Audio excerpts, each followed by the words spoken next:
যারা সাউন্ড সিস্টেমের কাজ করেন তারা আজকের ভিডিওটা দেখেন। আজকের ভিডিওতে অনেক কিছু শেখার আছে। যারা এই লাইনে ঢুকতে চাচ্ছেন তারা অবশ্যই আজকের ভিডিওটা দেখেন। এই যে এটা দেখতেছেন, এইটা হচ্ছে ইয়ামাহা, এটা 16 চ্যানেলের একটা মিক্সচার। তো অনেকে আছে 24 চ্যানেলের মধ্যে যে লোডটা দিতে পারে না, আমরা কিন্তু 16 চ্যানেলের মধ্যে সেই লোডটা দিয়ে দেই। এই দেখেন এইখানে মাইক্রোফোনগুলো সেট আপ করার ধরনটা দেখেন। এই দেখেন এইখানে মাইক্রোফোন কিভাবে সেট আপ করা হয়েছে দেখেন। তো আপনারা হয়তো ভাবতেছেন যে ভাই এত প্যারা নেওয়ার কী আছে ভাই, এটা তো সহজ। ভাই এটা সহজ না, এটা কঠিন, ঠিক আছে? তো আপনারা দেখতেছেন এইখানে দেখেন 1 2 3 4 5 6 7 8, এই 8টা মাইক্রোফোন এখানে সেট আপ করা হয়েছে, আর এইখান থেকে 2টা লাইন দেওয়া হয়েছে, মানে টোটাল হইলো 10টা, ঠিক আছে? তো দেখেন এইখানে কিন্তু একটা পোর্ট আমার কাজ করতেছে না, 4 নম্বর পোর্ট। সেই কারণে আর কি আমি এখানে একটা কনভার্টার বানাইছি। তো দেখেন একটা পোর্টের মাধ্যমে 2টা কনভার্টার হয়ে বাড়ায় যেতেছে, ঠিক আছে? মানে 2টা মাইক্রোফোন একটা পোর্টের মধ্যে চলতেছে।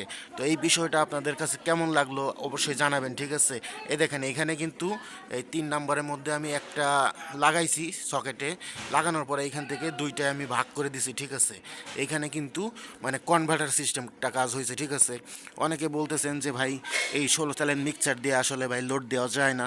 ভাই আমরা কিন্তু অস্থির লেভেলের সাউন্ড কোয়ালিটি এটা দিয়ে পাই, ঠিক আছে?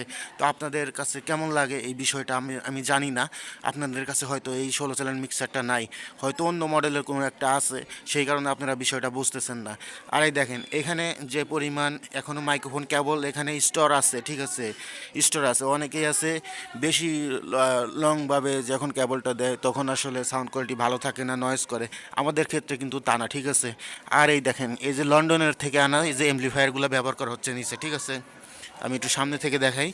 লন্ডন থেকে আনা যে এমপ্লিফায়ারগুলো, ওইগুলাই আমরা ব্যবহার করি। বাংলাদেশি কোনো এমপ্লিফায়ার ব্যবহার করি না। এই দেখেন এই মালগুলা সম্পূর্ণ লন্ডন থেকে আনা। আর এই দেখেন আমার এইখানে নিজস্ব ব্যান্ডিং করা আছে।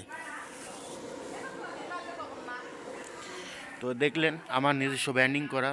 তো সাউন্ড সেট আপটা কেমন লাগলো অবশ্যই কমেন্ট করবেন। আর এই দেখেন এইখানে আমরা লাইনটা এইভাবে এখান থেকে নিছি। আর কারো যদি সাউন্ড সিস্টেম লাগে আর যোগাযোগ করবেন। আর এখানে মূলত 2টা সাউন্ড বক্স ব্যবহার করছি, ওই পাশে একটা আর এই যে এই পাশে একটা, ঠিক আছে? তো আজকের ভিডিওটা এই পর্যন্তই। তো দেখা হবে নেক্সট একটা ভিডিওতে।